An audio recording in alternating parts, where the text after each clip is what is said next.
Беким Сали ќе биде вице-премиер и министер за европски прашања, а Мухамед Хоџа министер за животна средина и просторно планирање. Премиерот ги одобри предлозите на Вреди и тие се веќе доставени и пристигнати и во собранието. Нема потврда дали досегашниот министер за европски прашања Орхан Муртезани ќе замине за амбасадор во Брисел. Од коалицијата брифира дека за ова прашање уште се разговара.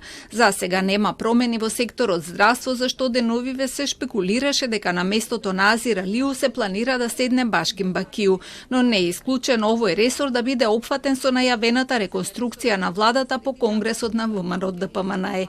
Сали е актуелен пратеник и поранешен министер за здравство во владата на Димитар Ковачевски. По професија стоматолог, своето политичко искуство го почнал како председател на огранокот на општина Чаир на движењето Беса. Од 2019 до 2020 бил организацијски секретар на партијата Алтернатива, а подосна и генерален секретар и подпредседател на оваа партија.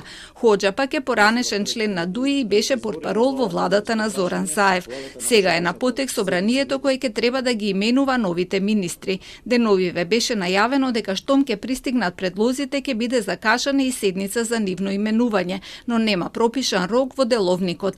На првата наредна седница ќе биде ставено разрешувањето на Орхан Муртезани од функцијата на која ќе дојде Сали.